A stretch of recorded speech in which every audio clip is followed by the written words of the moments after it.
Assalamualaikum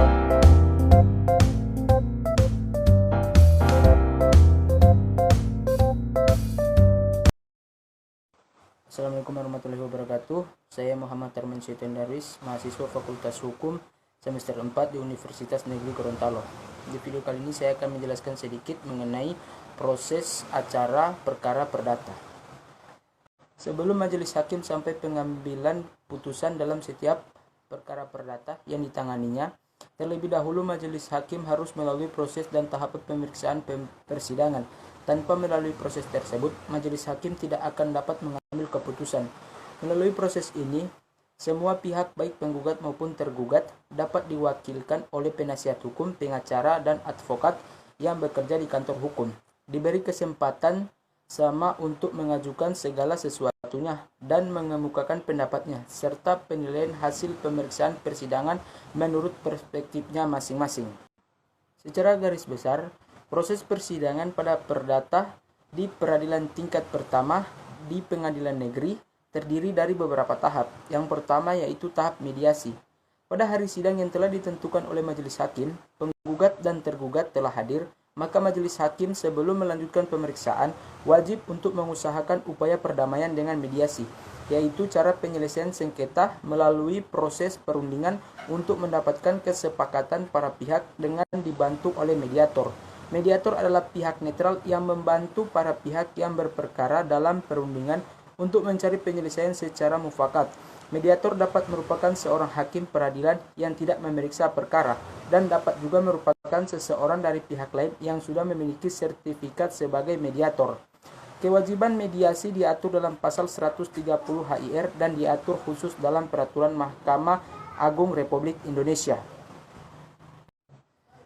Apabila proses ini telah capai kesepakatan, maka dapat dituangkan dalam suatu perjanjian yang ditandatangani oleh para pihak dan diketahui oleh mediator. Akta kesepakatan ini disampaikan kepada majelis hakim untuk mendapatkan putusan perdamaian. Akan tetapi sebaliknya, jika dalam jangka waktu tersebut tidak dapat tercapai perdamaian dan kesepakatan, maka mediator akan membuat laporan kepada majelis hakim dan menyatakan mediasi telah gagal dilakukan. Yang selanjutnya itu tahap kedua, pembacaan gugatan. Apabila majelis hakim telah mendapatkan pernyataan mediasi gagal dari mediator, maka pemeriksaan perkara akan menunjuk ke tahap kedua, yaitu pembacaan surat gugatan. Kesempatan pertama yang diberikan kepada pihak penggugat untuk membacakan surat gugatannya. Pihak penggugat pada tahap ini juga memberikan kesempatan untuk memperbaiki surat gugatannya, dan apabila ada kesalahan-kesalahan sepanjang tidak berubah pokok gugatannya. Setelah pembacaan surat gugatan, maka secara berimbang kesempatan kedua diberikan kepada pihak tergugat atau kuasanya untuk membacakan jawabannya. Jawaban yang dibacakan tersebut dapat berisikan hanya bantahan terhadap dalil-dalil gugatan itu saja, atau dapat juga berisikan bantahan dalam eksepsi dan dalam pokok perkara. Bahkan lebih dari itu, dalam jawaban dapat berisikan rekompensi atau interaksi pihak tergugat ingin menggugat pihak penggugat dalam perkara. Bantahan tergugat yang terbukti. Dari alat bukti yang diajukan para pihak, majelis hakim dapat menilai hukum apa yang terjadi penggugat dengan tergugat sehingga terjadi perkara dari peristiwa hukum yang tersebut. Selanjutnya yaitu tahap pembuktian. Tahap pembuktian merupakan tahap yang cukup penting dalam semua proses pemeriksaan perkara, karena dari tahap ini intinya yang akan menentukan adalah dalil penggugat yang terbukti tersebut, maka majelis hakim akan mempertimbangkan hukum apa yang akan diterapkan dalam perkara dan memutuskan siapa yang menang dan kalah dalam perkara tersebut. Untuk membuktikan suatu peristiwa yang diperkarakan, hukum acara perdata sudah menentukan di persidangan, yaitu di dalam pasal 164 HIR atau pasal 284 RBG.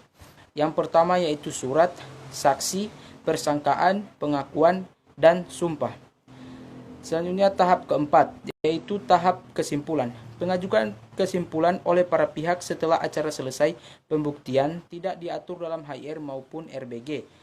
Akan tetapi menyimpulkan kesimpulan ini timbul dalam praktek persidangan. Dengan demikian, sebenarnya jika ada pihak yang tidak mengajukan kesimpulan, merupakan hal yang diizinkan. Bahkan terkadang para pihak menyatakan secara tegas untuk tidak mengajukan kesimpulan, tetapi memohon pengadilan hakim untuk memutus dengan seadil-adilnya. Sebenarnya, kesempatan pengajuan kesimpulan sangat perlu dilaksanakan oleh kuasa hukum para pihak, karena melalui kesimpulan inilah seorang kuasa hukum menganalisis dalil-dalil gugatannya atau dalil-dalil jawabannya melalui pembuktian yang diperoleh selama persidangan. Dari analisis yang dilakukan itu akan mendapat kesimpulan apakah dalil gugatan tersebut terbukti atau tidak, dan kuasa penggugat memohon kepada majelis hakim agar gugatan dikabulkan. Malah kuasa tergugat memohon kepada majelis hakim agar gugatan tergugat ditolak. Bagi majelis hakim yang akan memutuskan perkara tersebut, kesimpulan sangat membantu dalam merumuskan pertimbangan hukumnya.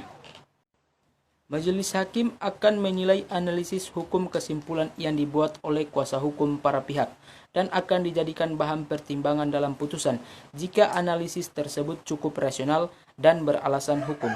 Selanjutnya yaitu tahap terakhir, yaitu tahap putusan. Setelah melalui beberapa proses dalam tahapan persidangan, maka sampailah pada tahap terakhir, yaitu tahapan putusan.